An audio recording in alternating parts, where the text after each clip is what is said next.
Hello नमस्कार, मैं हूं आपकी न्यूज़ होस्ट पार्वती निर्बान और स्वागत करती हूं आपका 3.0 टीवी पर। शुरू करते हैं आज के डिजिटल वर्ल्ड की हिंदी खबरें। सबसे पहले रुख करते हैं हेडलाइंस की ओर। क्रिप्टो करेंसी में देखी मजबूती, बिटकॉइन ने किया $19,900 के ऊपर ट्रेड। IMF रिपोर्ट के मुताबिक 97 देश कर रहे हैं CBDC को एक्सप्लोर। बगूज के बीच ब्लॉकर बग ने की YOOTS NFT मिंट में देरी। सेल्सियस को नवंबर के आगे फंड ऑपरेशंस के लिए $70 मिलियन लोन रिपेमेंट हासिल होने की है उम्मीद। मेटावर्स का मुद्रीकरण करने के लिए मेटा ने यूनिवर्सिटीज में शुरू किए कोर्सेस। LG ने टेलीविजन NFT के लिए हेडेरा ब्लॉकचेन को किया सिलेक्ट। BlackRock क्रिप्टो ऑफरिंग के लिए करेगा क्रैकन सब्सिडरी का इस्तेमाल। शेमारू ने वेब 3.0 एक्सपेंशन के लिए सेराकल से मिलाया हाथ। क्रिप्टो करेंसी सोमवार की सुबह एशियन ट्रेड्स में मजबूत हुई। वहीं इन्वेस्टर्स की US इकोनॉमिक डेटा के इस वीक के अंत तक के आने का इंतजार कर रहे हैं, जिसके बावजूद बिटकॉइन को $19,900 के ऊपर ट्रेड करते हुए देखा गया। US स्टॉक फ्यूचर्स ने डाउ जोन्स S&P 500 ने हायर ट्रेड किया, जबकि नैस्डैक फ्यूचर्स में हल्की बढ़त देखने को मिली। हालांकि सोमवार को लेबर डे हॉलीडे के चलते अमेरिकी शेयर बाजार बंद रहेंगे। इन्वेस्टर्स इस हफ्ते के अंत में कई फेडरल गवर्नर के लिए स्पीचेस पर नजरें बनाए हुए हैं, जिसमें जॉबलेस क्लेम्स डेटा के डिटेल्स को बारीकी से स्कैन करना शामिल है। इन सबके बीच बिटकॉइन को पिछले 24 घंटों में थोड़े बदलाव के साथ $19,900 पर ट्रेड करते हुए देखा गया, जबकि ETH को उसी समय के दौरान 1% की बढ़त के साथ $1,575 के अराउंड ट्रेड करते हुए देखा गया। क्रिप्टो करेंसी मार्केट कैप को $1 ट्रिलियन के नीचे देखा गया।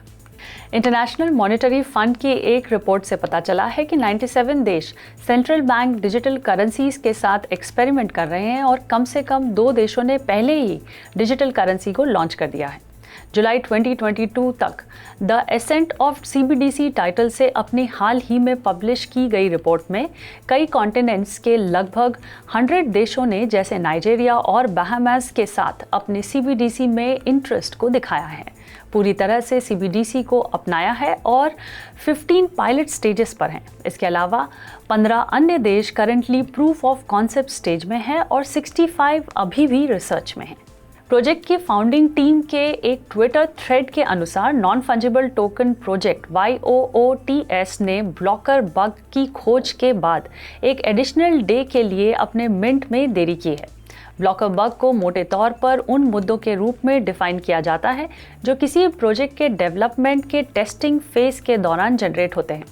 YOOTS, जो सोलाना ब्लॉकचेन को लॉन्च करेगा, ने हाल ही में एक वाइट लिस्ट की घोषणा की थी, जिसमें प्रोमिनेंट NFT इन्फ्लुएंसर्स और क्रिप्टो करेंसीज में सेलिब्रिटी न्यू कमर्स शामिल हैं, जिसमें soccer player Wayne Rooney, rapper Lil Baby और पूर्व बास्केटबॉल स्टार एलन आइवर्सन के नाम भी शामिल हैं, जिन्हें द आंसर से भी कहा जाता है।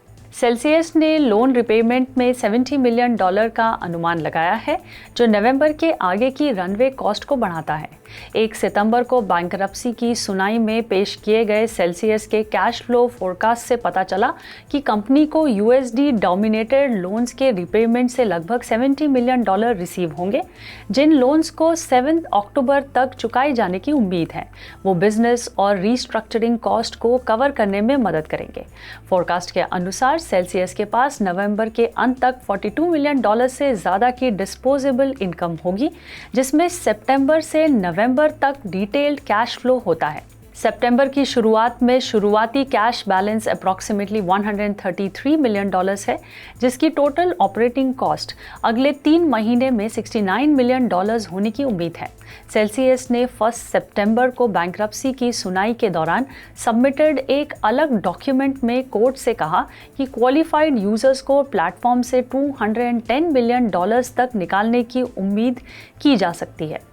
फाइलिंग के अनुसार सेल्सियस में लगभग 43,260 कस्टमर्स ने अपनी एसेट को प्योर, ट्रांसफर्ड और विदहोल्ड अकाउंट्स में रखा है। मार्क ज़करबर्ग द्वारा ओन मेटा ने 10 यूनिवर्सिटीज़ के लिए इमर्सिव लर्निंग प्रोजेक्ट शुरू किया है, जो इंस्टीट्यूशंस को VR हेडसेट के जरिए वर्चुअल रियलिटी क्लासेस ऑफर करने की अनुमति देता है। मेटा, जो इस स्पेस पर कब्जा करने के लिए अच्छी तरह से तैनात है, करंट हेडसेट मार्केट के 90% के लिए जिम्मेदार है। एजुकेशन इनिशिएटिव का उपयोग कंपनियों और उनके इंजीनियर्स को वर्चुअल एनवायरनमेंट बनाने की प्रोसेस को सीखने की अनुमति देने के लिए कर रहा है। यूनिवर्सिटीज़ ने लंबे समय से वर्चुअल रियलिटी को टीचिंग स्पेसेस माना है, हालांकि वो बल्कि हेडसेट्स और इंजीनियरिंग कॉस्ट के कारण टेक्नोलॉजी को अपनाने के लिए रिलक्टेंट रहे हैं। Korea based LG art lab नाम के एक NFT मार्केट प्लेस को जारी कर रहा है, जिसके लिए उसने हेडेरा नेटवर्क को सिलेक्ट किया है। LG के मोस्ट रीसेंट सॉफ्टवेयर के अपडेट में किए गए सेट वाले टेलीविजन ओनर्स अपने हेडेरा NFT को अपनी स्क्रीन से बाय, सेल और शोकेस करने में सक्षम होंगे। NFT स्पेस में LG की डेवलपमेंट सैमसंग द्वारा अपने 3 टीवी पर NFT मार्केटप्लेस की रिलीज के बाद हुई, जो सभी निफ्टी गेटमेंट द्वारा सपोर्टेड है।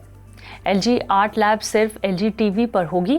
LG के मोबाइल क्रिप्टो वॉलेट वॉलेप्टो को शामिल करते हुए यूजर्स अपने वॉलेट को जोड़ने के लिए QR कोड को स्कैन करके एसेट परचेज कर सकते हैं।